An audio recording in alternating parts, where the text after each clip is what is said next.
पूरे देश में जब सांप्रदायिकता, नफरत और हिंसा का जहर घोलने का काम हो रहा है,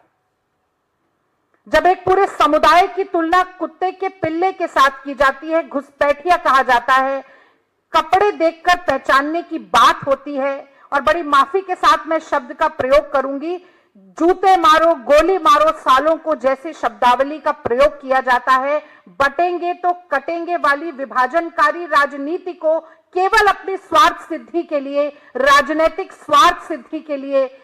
इस्तेमाल किया जाता है, तब ऐसे में एक व्यक्ति ये ठानता है, एक नेता ये दृढ़ संकल्प लेता है कि कन्याकुमारी से कश्मीर तक, मणिपुर से मुंबई तक मोहब्बत के फेविकोल से भारत को जोड़ना है। वो व्यक्ति आपको देशद्रोही लगता है। एक ऐसा व्यक्ति जो ये ठानता है कि पिछड़ों की, दलितों की, महिलाओं की, मजलूमों की, शोषितों की आवाज को उठाना है, उनके हक और हुकूक की बात करनी है, उनके अधिकारों की लड़ाई लड़नी है, जातिगत जनगणना और महिला आरक्षण की बात करनी है, वो व्यक्ति आपको देशद्रोही लगता है। एक ऐसा व्यक्ति जो संविधान अपने हाथों में लेता है और कहता है कि महात्मा गांधी के देखे हुए सपने को साकार करूंगा, पंक्ति में खड़े हुए अंतिम व्यक्ति के आंसू पोंछूंगा, वो व्यक्ति आपको देशद्रोही लगता है। एक ऐसा व्यक्ति जो मजदूरों के, किसानों के,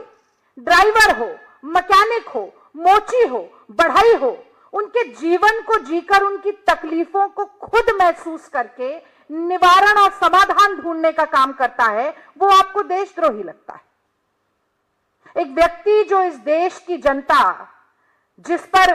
स्वयंभू महामानव केवल अपने मन की बात थोपने का बीड़ा उठाए बैठे हैं, उस जनता जनार्दन के कंधे से कंधा, कदम से कदम मिलाकर चलता है, उनके आंसू पोंछने का, उनको ढांढस बंधाने का, उनके जख्मों पर मलहम लगाने का काम करता है, वो आपको देशद्रोही लगता है।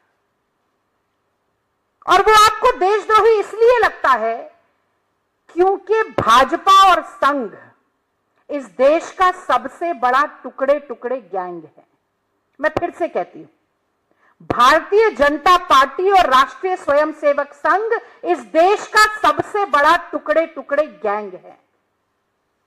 अंग्रेजों ने एक नीति चलाई थी कि भारतीयों को तोड़ो,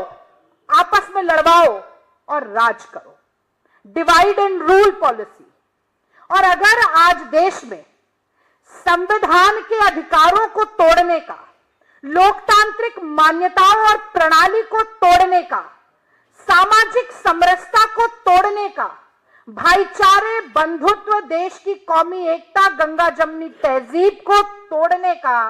काम कोई कर रहा है, तो वो यही टुकड़े टुकड़े गैंग है। और ये अपनी झेप मिटाने के लिए ऐसे अनर्गल बातें, ऐसे कुतर्क, ऐसे निराधार आरोप उस व्यक्ति पर लगा रहे हैं जो आज देश की जनता की आवाज बनकर खड़ा हुआ है,